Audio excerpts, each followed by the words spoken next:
podcast, pero es tremendamente importante porque vamos a hablar de un tema donde sobre todo las mujeres que lo sufren más que los hombres, deambulan de médico en médico, se sienten súper mal, los cercanos no la entienden, no las comprenden, creen que son hipocondriacas y realmente va deteriorando su calidad de vida tanto emocionalmente como físicamente. Hoy día vamos a hablar de la fibromialgia, pero no vamos a hablar desde la medicina, sino que vamos a hablar con una persona que además es súper importante porque ella ayuda a través de las redes sociales. Estoy con Isidora Bascuñán, quien sufre de fibromialgia hace mucho tiempo y que amablemente ella accedió a poder conversar, a hablar sobre este tema. Vení ahí, sí, te quiero agradecer porque sé que para ti no es fácil y que tú no das muchas entrevistas, pero también sé que tratas de ayudar a la gente y este podcast es de ayuda. Así que te doy las gracias. No, muchas gracias por la invitación y por generar estas instancias que creo que son sumamente importantes. Creo que en la medicina en general se escucha mucho al médico y poco al paciente.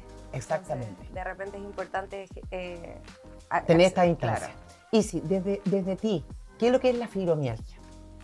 Desde lo que tú has padecido, porque yo sé que has estudiado harto, has buscado información, ayuda. Mira, lo que es la fibromialgia para mí, si te soy súper honesta, creo que la causa de raíz todavía no la tenemos clara. Creo que hay un montón por estudiar, pero desde el tratamiento que yo sigo, que es un tratamiento que se creó en Estados Unidos, en un centro médico privado, creado por el doctor Paul Saint-Amand, es un problema metabólico, ¿ya? Y en el fondo genera o crea un montón de síntomas en todos los sistemas de tu cuerpo. Y acá en Chile un poco estamos en pañales en hablar de esos síntomas todavía. Se habla mucho del dolor, de la ansiedad, de la depresión, se habla también de los trastornos del sueño, de la fatiga, pero dejamos muy de lado todo lo que son los otros síntomas. Por ejemplo, en Estados Unidos hablan de los problemas urinarios. Claro. Mucha infección, cistitis, también dejamos de lado todo lo que es los problemas dérmicos, dermatológicos, en el fondo, donde en el fondo los pacientes sufren de eczema, sufren de dermatitis, les aparecen manchas rojas, dejamos de lado todo lo que es la sensación de sabor metálico, sabor a sangre, ácido en la boca. O sea, hay un montón de síntomas que acá en Chile no se hablan. ¿Y por qué crees tú que los dejan de lado? Porque son súper importantes, como las infecciones urinarias, todo lo que tiene que ver con el órgano más grande de nuestro cuerpo, que es la piel, que también se afecta. Mira, yo creo que de alguna manera Chile es un país que le llegan como las olas de ciertas cosas y muchas veces estamos atrasados, somos un país chico, estamos en Sudamérica, no le metemos muchos recursos a lo que es la investigación propiamente tal en Chile. Y en ese sentido, todavía hay partes del mundo que no mencionan estos síntomas que yo te estoy conversando y además que no todos los pacientes experimentan la fibromialgia de la misma manera. Por ejemplo, yo soy una persona que sí, desde guagua, o sea, desde que nací, eso. básicamente. ¿Cómo te diste cuenta que tenías fibromialgia? Claro, o sea, por ejemplo, yo desde guagua hacía repetidas infecciones urinarias. O sea, es un síntoma. No dormía de guagua. ¿Y qué se decía, por ejemplo, con una guagua que tenía repetidas infecciones urinarias, que no es menor? ¿Cuál era el diagnóstico para tus papás? Regalona. O sea, ya empezaban que era algo como regalona. Regalona, es una guagua, es delicada, porque además con una guagua no podéis conversar. No. Si es raya para la suma es eso. Entonces, y si decían que tú, por ejemplo, eras regalona, una guagua delicada, me imagino que tu mamá o tu papá fueron aprensivos contigo como casi de cristal, ¿o no? ¿O llevaste una vida normal? Yo te diría que no. Yo creo que mis papás de alguna manera siempre trataron de que yo viviera una vida lo más normal posible, tratando de desviar mi atención de estos síntomas. Tampoco había un diagnóstico claro, si somos bien honestas. Claro. Entonces era como, ya bueno, le pasan estas cosas, seguimos adelante. Y esa es como la filosofía de vida de mis papás. Como ya, ok, hay un problema, se soluciona, se sigue adelante. Claro, pero también, acuérdate que también estaban, el diagnóstico era como que casi era psicológico. Claro, y además que fuera de eso, o sea, no sé, con la infección urinaria era la típica recomendación a mi mamá como, cuídate de cambiarle el traje de baño, puede que sean esas cosas. Así como picoteando un poco de cada síntoma en síntoma. Mis papás además fueron papás súper jóvenes, me tuvieron a los 26. Bueno. Entonces, yo tengo 25 y claro, tengo un montón de información más de la que tenían ellos, pero digo, una persona de 25 años que está recién empezando a criar, porque yo soy la mayor de mis hermanos, probablemente no tenía muchas herramientas, o sea, si los médicos no tenían las herramientas, ¿cómo las iban a tener ellos? Pero si todavía en el siglo XXI no se sabe, mira, Por lo yo quiero mismo. ser súper sincera contigo. Yo hace como 15, 16 años, cuando egresé de la universidad, porque estudié después de casar, hice mi tesis en fibromialgia. En ese tiempo se daba por hecho que la fibromialgia era psicosomática, o sea, de la psique y el soma, y que tenía que ver con problemas psicológicos. Trabajé en el Hospital de la Fuerza Aérea en neurología, la unidad del dolor, y trabajaba con las pacientes y les hacía hipnosis para el dolor y todo. Y descubría que obviamente que las pacientes fibromiálgicas eran personas mucho más sensibles, personas que habían tenido una vida difícil, personas que se postergaban por un otro, que no se daban cuenta, etc. Y además que esta enfermedad invisible deambulaban de médico en médico.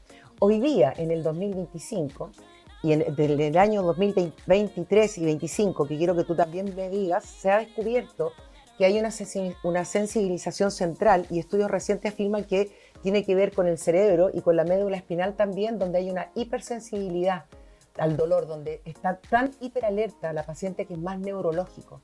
Es un dolor neuropático. Claro, neuropático, claro, donde hay más citocinas que inflaman el cuerpo, donde ya se descartó completamente lo que era psicosomático, porque a las pacientes fibromiálgicas obviamente no les gustaba que le dijeran que había un problema psicológico, que yo creo que ya vamos por un camino mejor.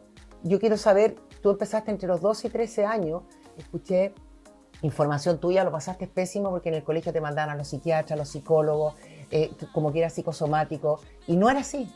¿Qué podrías decir de todas las personas? A ver, quiero hacer 2 puntos respecto a lo que fuiste comentando. Nosotras que vivimos en Latinoamérica, vivimos en una sociedad donde la mujer usualmente se posterga, ¿ya? No quiero decir que esto sea algo bueno, por supuesto, pero creo que no es excluyente de las mujeres con fibromialgia. Las mujeres en general, a nivel cultural, nos postergamos por los hijos, nos postergamos por los papás, postergamos estudios, o sea, creo que no todas las mujeres, por supuesto, lo hacen, pero creo que también es parte de toda esta lucha como feminista, sí, en el fondo, donde la mujer queda un poco olvidada, obsoleta, y no tiene tantas como posibilidades por, sobre todo, un tema cultural. Entonces, ¿creo que eso es la causa? No. Creo que todo lo psicológico afecta a la fibromialgia, sí, pero todo lo psicológico afecta a cualquier patología. Por ejemplo, una persona está con cáncer y se va a hacer quimioterapia, y lo primero que le dicen al paciente y a los familiares del paciente es: cuídala, que no se estrese, que esté tranquila, no la hagan pasar rabia. Lo mismo, una mujer embarazada, por ejemplo, cuídala, también, que no se estrese. O sea, ¿por qué? Porque sabemos, y esto está hiper mega estudiado, que el estrés inflama, sí, ¿ya? O sea, es parte de. Ahora, ¿creo que es la causa de la fibromialgia? No. También creo que actualmente, hoy día, estamos todavía en pañales en entender bien esta enfermedad. Ya creo que los estudios que hay nos dan una causa como muy específica que pueda abordar toda la sintomatología de la enfermedad. Y eso es cierto, o sea, lo que tú decís, hay estudios que hablan de los dolores neuropáticos, sí los hay, pero no me explican un montón de otros síntomas también. Entonces podemos ver de alguna manera que la medicina o la ciencia lo que ha hecho es como aislar ciertos factores o síntomas de la fibromialgia y estudiarlos por separado. No tenemos una respuesta aún que englobe todo. ¿Y por qué digo que no tenemos una respuesta? Porque la comunidad médica de alguna forma no se ha podido poner de acuerdo. Porque tú vas a un kinesiólogo y te dice: no, esto es postural, es porque no hacía ejercicio, claro, es porque tenés sobrepeso, y vais donde quizá alguien especialista en neurología que ha hecho estos estudios y te dice: no, esto es un dolor neuropático. Sí, por eso te decía yo que deambulan. Yo encuentro súper bueno hoy día que de alguna manera esté avanzando y que ya sea, o se diga que puede ser lo que te decía, cerebro con la médula espinal, donde hay una inflamación constante en tu cuerpo. También dice que los neurotransmisores como la dopamina, la serotonina, e incluso hay una proteína P, que es la que te produce, no te deja que funcione, o sea, eres más sensible al dolor.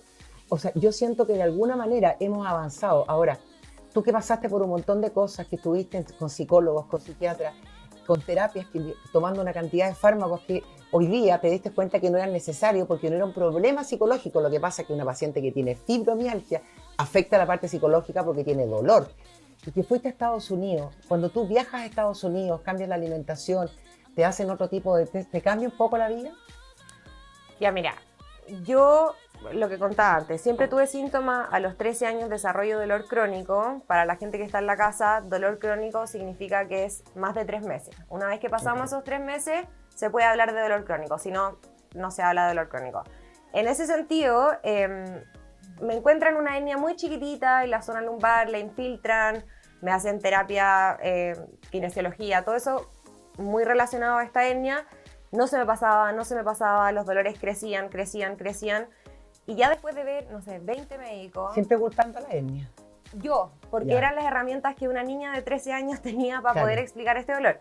Obviamente, los que tenían que hacerse cargo de una respuesta eran los médicos, pero tampoco tenían las herramientas. Entonces, era como ya, le hicimos todos los test de la guata, del sistema urinario, de la piel, o sea, todo. Y llegamos a la conclusión que esto es psicosomático, psicológico, muy enfocado a que la Isidora no quiere ir al colegio, tiene estrés, entonces ya. ¿Qué sentías tú cuando te decían que la Isidora no quiere ir al colegio, tiene estrés psicosomático? Ya, mira, es que yo me crié en una familia, los dos referentes que tengo son mis abuelos maternos y mis papás. Y son personas que yo te voy a decir que son bien cabronas, tienen mucho carácter y mucha personalidad, y yo agarré quizá ese carácter de muy chica y yo peleaba y respondía. O sea, no aceptaba el diagnóstico. No, olvídate, no te creo, esto no está en mi cabeza, yo no me estoy imaginando estas cosas.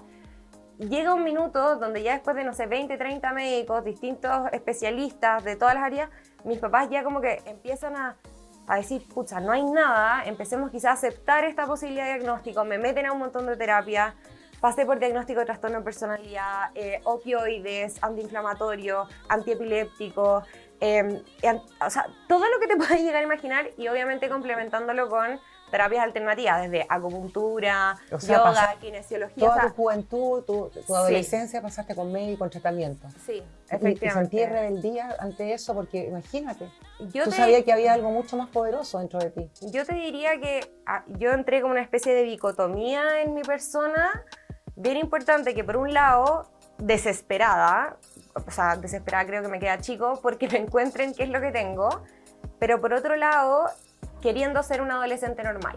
Entonces, por ejemplo, yo sabía de alguna manera que yo tenía que distribuir mi energía.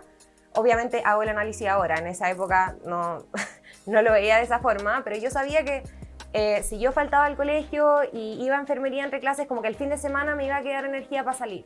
Y yo desesperadamente quería mostrarle al resto de mis pares, me refiero en términos de edad, que yo era normal, que yo podía salir, que yo me podía entretener igual que todos, que yo era chora, que yo era genial. Pero ándate a la casa y era una niñita llorando todo el día porque le dolía el cuerpo o porque no funcionaban ciertas cosas y así. Entonces, rebeldía como por mucha ambos lados. Claro. Ahora, el problema es que llega un minuto, yo te diría que alrededor de los 15 años, que ya estaba muy sobremedicada. De ahí en adelante todo se pone peor porque me siguen medicando más y más. Y en ese sentido, bueno, yo tengo borrada gran parte de mi adolescencia. ¿Y con esa medicación que era exagerada, se te quitaba un poco el dolor? No. ¿Te cambiaba la vida? Nada. No. ¿Y borraste un poco parte de tu vida, como tú la bloqueaste o con todo lo que pasó? O sea, los especialistas que actualmente toman mi caso desde el área de la salud mental, que es un psicólogo y una psiquiatra y una terapeuta ocupacional, porque todo esto termina en trauma, o sea, claro. Porque fue muy traumático. Es una situación traumática. Claro. Y hoy día yo lidio con ese trauma y no tengo diagnóstico de estrés postraumático, sino que de trauma complejo porque fue repetitivo. Entonces, bueno, hoy día lo que me dicen es que hay demasiado fármaco metido, hay trauma, entonces no podemos saber bien por qué es que no te acordáis de ciertas cosas, porque tenéis una mezcolanza de cosas demasiado grande. A los 15 años ya empiezo a tener mi vida relativamente como bien borrada. Tengo momentos de claridad, momentos que no, y momentos que no sé si son fabricaciones de mi recuerdo en el fondo. Y en ese sentido, bueno, a los 17 años yo entré al colegio en marzo, entré muy mal, venía con una regla que ya me estaba durando meses. Además. Es que es un síntoma también. Las reglas largas o la menstruación larga o muy intensa también es un síntoma de la enfermedad. Y en ese sentido, bueno, me empezaron a dar suplementos, test cada cierto tiempo para la anemia, me empiezan a inyectar para parar la regla, no se paraba con nada. Y en abril yo ya estaba dando bote, o sea, para mí el colegio se me estaba haciendo muy difícil. Y un día me senté en la terraza de la casa de mis papás y no me pude parar más. Y ni siquiera... ¿A los 17 años? Sí, 17 años. ¿No te pudiste parar? No me podía parar y fue como, mamá, no me puedo parar, como con una fatiga, o sea, entiendo, por favor, para que se entienda en la casa también, mucho dolor, pero era como que el músculo no me respondía. Y en una especie de pánico, mamá, ¿qué pasa? Esa casa tenía mucha escalera, mi mamá sola. Imposible. Ya, logramos llegar al auto, me llevan a urgencia por milésima vez porque iba seguido. Y es como ya, no sabemos qué pasa, la hospitalizamos, hacen como una junta médica, llegan al diagnóstico de fibromialgia. En esa época, bueno, igual fue un poco, lo tengo medio borrado, pero mi mamá y mi hermana tenía su viaje 15. Y mis papás igual, de alguna manera, yo creo que se sentían un poco culpables también de que postergaban un poco a mis hermanos con todo mi tema médico. Entonces, a nivel familia, tomamos la decisión de que mi hermana vaya a este viaje con mi mamá y mi papá se hace cargo de esta situación y él queda en la clínica conmigo. Se tomó los días de trabajo.